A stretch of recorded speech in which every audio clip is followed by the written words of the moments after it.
નમસ્કાર મિત્રો, જો તમે ગુજરાતની અંદર ટ્રાન્સપોર્ટેશન અને લોજિસ્ટિક સર્વિસ પ્રોવાઈડ કરવાનું કામ કરી રહ્યા છો, ટ્રાન્સપોર્ટ અને લોજિસ્ટિક રિલેટેડ નવો ધંધો શરૂ કરવાનું વિચારી રહ્યા છો, તો તમે જે તમારો પ્રોજેક્ટ શરૂ કરી રહ્યા છો એ પ્રોજેક્ટ શરૂ કરવા માટે જે સેટઅપ ઊભું કરવું પડતું હોય છે. આપણા પ્રોજેક્ટની અંદર માની લો ઓફિસ બિલ્ડિંગ લેવું પડતું હોય, શેડ લેવું પડતું હોય, અથવા તો મશીનરી ઇક્વિપમેન્ટ લેવા પડતા હોય, ફર્નિચર ફિક્સચર કરવું પડતું હોય છે. તો આ બધા જ જે ખર્ચા આપણે કરીએ છીએ, કેપિટલ કોસ્ટ કરીએ છીએ, કેપિટલ એક્સપેન્ડિચર કરીએ છીએ, આ એક્સપેન્ડિચર કરવા માટે, આ ઇન્વેસ્ટમેન્ટ કરવા માટે જનરલી આપણે પ્રોજેક્ટ રિપોર્ટ બનાવીને નેશનલાઇઝ કે કોઓપરેટિવ બેંકમાંથી આપણે લોન લેતા હોઈએ છીએ, ટર્મ લોન લેતા હોઈએ છીએ.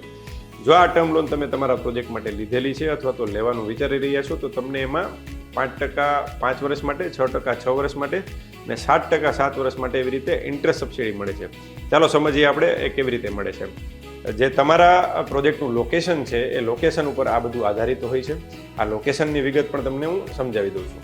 ગુજરાત આત્મનિર્ભર સ્કીમ 2022 અંતર્ગત ગુજરાતના અલગ અલગ તાલુકાઓને અલગ અલગ કેટેગરીમાં ડિસ્ટ્રીબ્યુટ કરેલા છે. જેમ કે આપણે કેટેગરી 1, 2 અને 3 એવી રીતે કરેલા છે. માની લો કે તમે રાજકોટ તાલુકા અને રાજકોટ જિલ્લા, રાજકોટ સિટીની વાત કરો છો તો એ કેટેગરી 3માં આવે છે. ગોંડલ તાલુકો અને એની વાત કરો છો તો કેટેગરી 2માં આવે છે. પણ ચોટીલાની વાત કરો છો તો ચોટીલા તાલુકો જે છે એ કેટેગરી 1માં આવે છે. ઇન્ટરેસ્ટ સબસિડી જે છે એ ડિપેન્ડ કરે છે કે તમે કયા તાલુકાની અંદર, કઈ કેટેગરીના તાલુકાની અંદર તમે તમારું યુનિટ શરૂ કરી રહ્યા છો, એના ઉપર તમને સબસિડી મળશે. આ એક્ઝામ્પલમાં આપણે સમજ્યા ચોટીલા, ગોંડલ અને રાજકોટની વાત કરીએ તો જો તમે રાજકોટની અંદર સર્વિસ યુનિટ ચાલુ કરો છો, જે આપણે વાત થઈ એ મુજબ, તો તમને 5% ઇન્ટરેસ્ટ સબસિડી 5 વર્ષ માટે મળે છે. ગોંડલની અંદર કરો છો તો 6% ઇન્ટરેસ્ટ સબસિડી 6 વર્ષ માટે મળે છે. અને એ જ વસ્તુ ચોટીલાની અંદર તમે શરૂ કરો છો તો 7% ઇન્ટરેસ્ટ સબસિડી 7 વર્ષ માટે મળે છે. તો આવી રીતે તમે જે તમારું યુનિટ શરૂ કરી રહ્યા છો એમનું લોકેશન સિલેક્શન કરવું એ પણ મહત્વનો ભાગ હોય છે. અને આની અંદર તમને આ પ્રકારની સબસિડી મળતી હોય છે. ખાસ કરીને જ્યારે તમે આ યુનિટ બનાવવાનું વિચારો છો ત્યારે તમે કયા કોન્સ્ટિટ્યુશનમાં બનાવો છો, ઇન્ડિવિજ્યુઅલ કેપેસિટીમાં, પ્રોપ્રાઇટરશિપમાં કરો છો, પાર્ટનરશિપમાં કરો છો, LLPમાં કરો છો, પ્રાઇવેટ લિમિટેડ કંપની બનાવો છો, એમાં પણ ઘણો બધો ફેર પડતો હોય છે. જેમ કે તમે જો ઇન્ડિવિજ્યુઅલ છો અને વુમન એન્ટરપ્રિન્યોર છો તો તમને 1% એડિશનલ ઇન્ટરેસ્ટ સબસિડી મળતી હોય છે. તમારી એજ 35 વર્ષથી નીચેની છે તો પણ તમને 1% એડિશનલ ઇન્ટરેસ્ટ સબસિડી મળતી હોય છે. જેમ કે તમને 5% મળવાપાત્ર છે રાજકોટની અંદર, તો એ 5% વાળા વુમનના કેસમાં 6% થઈ જાય, અને એ વુમન 35 વર્ષથી નીચે હોય તો 7% થઈ જાય. મેલ કેન્ડિડેટ હોય, મેલ એન્ટરપ્રિન્યોર હોય અને એ કરે છે 35 વર્ષથી નીચે છે તો એમને પણ 5% પ્લસ 1% મળે છે. LLP કે પ્રાઇવેટ લિમિટેડ કંપનીને DPIITનું રજિસ્ટ્રેશન એટલે કે સ્ટાર્ટઅપનું રજિસ્ટ્રેશન કરીને જો તમે શરૂ કરો છો તો એવા કેસમાં પણ 1% એડિશનલ તમને મળતો હોય છે. આ ઘણા બધા પ્રકારે તમે ઇન્ટરેસ્ટ સબસિડીનું પ્લાનિંગ કરી શકો છો અને વધુમાં વધુ ઇન્ટરેસ્ટ સબસિડીનો તમે 5%થી લઈને આમ કેલ્ક્યુલેટ કરો તો 9% સુધીનો લાભ લઈ શકો છો. પણ મેક્સિમમ જે તમે લાભ લ્યો છો એ બાદ કરતાં જે તમારી ટર્મ લોન છે એમાંથી 2% ઇન્ટરેસ્ટ તો તમારે ભોગવવું પડે છે. એટલે કે 10%ની લોન હોય તો વધુમાં વધુ 8% ઇન્ટરેસ્ટ સબસિડી લઈ શકાય. તો આ ઇન્ટરેસ્ટ સબસિડીની આપણે વાત કરી. આની અંદર ખાસ જોવું એ પડે કે જે તમે ટર્મ લોનનું ઇન્સ્ટોલમેન્ટ પે કરો છો અને એની અંદર જે ઇન્ટરેસ્ટ પે કરો છો એ ઇન્ટરેસ્ટ જ તમને સબસિડી તરીકે પાછું મળશે. પેનલ ઇન્ટરેસ્ટ કે અધર ચાર્જિસ પેમેન્ટ કરેલા હશે તો એ નહીં મળે. તમે જો ડિફોલ્ટ કર્યો છે કે ભાઈ કોઈ કારણોસર હપ્તા નથી ભરી શક્યા, ડિફોલ્ટ થયેલો છે, તો ડિફોલ્ટ પીરિયડનું ઇન્ટરેસ્ટ છે એ પણ સબસિડી રૂપે તમને પાછું મળશે નહીં.